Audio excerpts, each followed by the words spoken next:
Continuando con esta serie de videos sobre enfermedad pulmonar obstructiva crónica, el segundo video, EPOC, un proceso inmunoinflamatorio.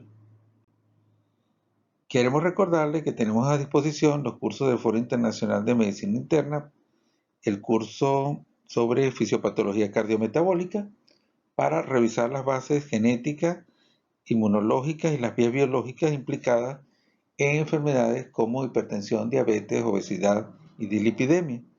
También tenemos el curso sobre terapéutica cardiometabólica para revisar las guías, la terapéutica y la farmacología en el caso de estas mismas patologías, esta patología cardiometabólica. Y tenemos también a disposición el curso Electrocardiografía para internistas, que es un curso dedicado a revisar o a realizar el análisis de los trazos electrocardiográficos desde un punto de vista analítico, razonado, para evitar la memorización, sino llegar a diagnóstico de una forma clínica, en el caso de la electrocardiografía. Todos estos cursos, el link de acceso a estos cursos está en la descripción del video. También tendremos a disposición próximamente una nueva serie de cursos llamados Herramientas para internistas.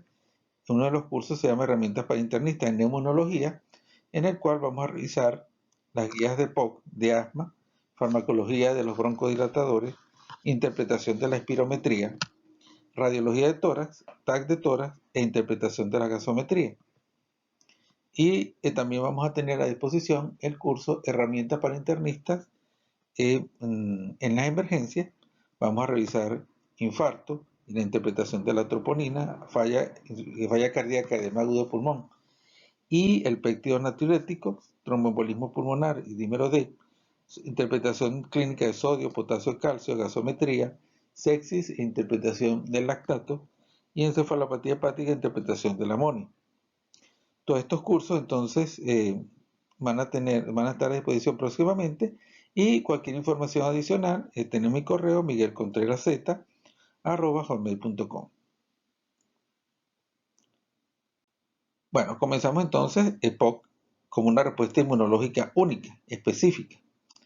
Veamos entonces que, a diferencia del asma, en la enfermedad pulmonar obstructiva crónica, bueno, en realidad el asma y el EPOC comparten la misma propiedad de ser un proceso altamente inflamatorio.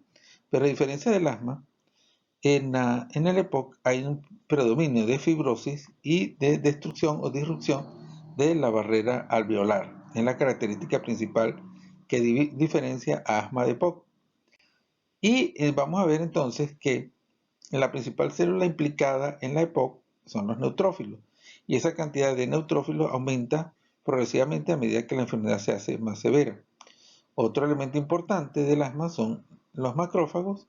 La respuesta inmunológica es tipo Th1, con predominio también del linfocito B2 y estrés oxidativo. Veamos entonces aquí los elementos participantes en la patología de EPOC. Entonces, en primer lugar, el macrófago, el implicado en la inmunidad innata. Posteriormente, entonces, tenemos el neutrófilo, el elemento principal, asociado a la respuesta Th1, la respuesta linfocitaria. Y la respuesta de neutrófilos es altamente responsable de los dos elementos principales de la EPOC, que son la destrucción de la pared alveolar y la fibrosis. Veamos entonces que en la EPOC hay una alteración en la función del neutrófilo. A pesar de que hay un aumento en el reclutamiento de neutrófilos y un aumento de la degranulación, son neutrófilos que tienen su función alterada, tienen disminución en su capacidad de apoptosis, y la capacidad bactericida de los neutrófilos está alterada. A partir de esta disrupción, de esta alteración en los neutrófilos, hay una alteración en la barrera mucociliar y una colonización aumentada de bacterias en el tejido pulmonar. Entonces tenemos que, a pesar de que hay un aumento de neutrófilos, son neutrófilos disfuncionales, no son capaces de cumplir con su función. Vean ustedes además que a medida que aumenta la severidad de la enfermedad pulmonar, aumenta también la respuesta inmunológica, esencialmente de neutrófilos, principalmente en los casos de las exacerbaciones. de la EPOC, vean ustedes cómo se dispara el número de neutrófilos y responsable entonces del daño pulmonar progresivo que se produce en las exacerbaciones. Vemos aquí también entonces cómo a medida que aumenta la severidad de EPOC, aumenta la respuesta de polimorfonucleares y macrófagos, no así de los eosinófilos, que es la característica del asma. También vemos un aumento de la respuesta de los CD4, CD8 y la respuesta de linfocitos B. Y la alteración cada vez más acentuada en la pared de los bronquielos y de los alvéolos, característica de la EPOC. Hablando entonces de la parte genética, en el primer video hablamos que había un gen asociado con la función pulmonar. En cuanto a la respuesta inmunológica, también se ha demostrado que hay un sistema de genes asociado con la disfunción inmunológica de la EPOC. Este es un reporte del 2019 que nos dice que en la parte genética hay tres módulos principales. El módulo 1, donde se encuentra el gen asociado al receptor de los productos de glicosilación final, que lo veremos en el próximo video, asociado a enfermedad cardiovascular. El segundo módulo que activa, encargado de activar los linfocitos B, los macrófagos, los linfocitos T y los neutrófilos. El tercer módulo está asociado con la respuesta de neutrófilos y la activación del factor nuclear kappa beta. Además de la parte genética, también hay la parte epigenética, es decir, la influencia del ambiente en la respuesta inmunológica, que comienza desde la etapa prenatal. Entonces vemos que el contacto de la madre con la biomasa o si la madre tiene el hábito tabáquico, entonces va a estimular la respuesta inmunológica que ya vimos de macrófagos y linfocitos y neutrófilos, y todo ello se transmite por el líquido amniótico y va a favorecer entonces el daño pulmonar que conlleva posteriormente a enfermedad pulmonar. Vamos a hablar entonces de las estatinas como modulador de la respuesta inmunológica en EPOC.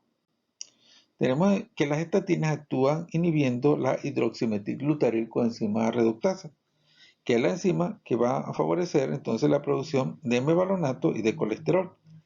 Cuando las estatinas actúan, entonces disminuye los niveles de mevalonato, disminuye la activación de las GTPasas, enzimas que se encargan de la activación, a su vez, de las llamadas proteínas G pequeñas, que se llaman RAS, RO y RAC, que son los switches de encendido de la respuesta inflamatoria.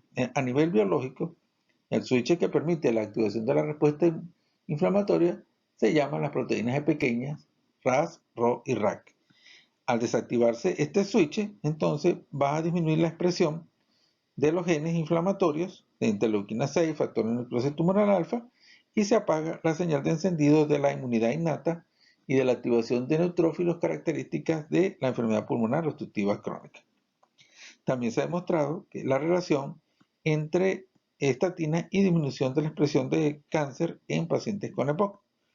Entonces, en este momento podemos decir que las estatinas apagan la señal inmunoinflamatoria de la EPOC. Y eso se refleja por disminución de la proteína C reactiva en pacientes con EPOC y disminución de la mortalidad también en pacientes con EPOC. Concluyendo entonces, el desarrollo de la EPOC favorece una tormenta inmunológica donde juega un papel fundamental el neutrófilo y el macrófago. La severidad del cuadro clínico de EPOC se correlaciona con la intensidad de dicha respuesta inmunológica. Y las estatinas interrumpen este mecanismo, lo cual se correlaciona con disminución de respuesta inflamatoria y de los eventos clínicos. Entonces vemos que en el primer video vimos cómo EPOC es función pulmonar, y ahora vemos que EPOC también, eso es en la parte genética, y en la parte epigenética EPOC es respuesta inmunológica. Muchas gracias por su atención y los invitamos a ver entonces nuestro tercer video sobre EPOC y enfermedad cardiovascular. Muchas gracias.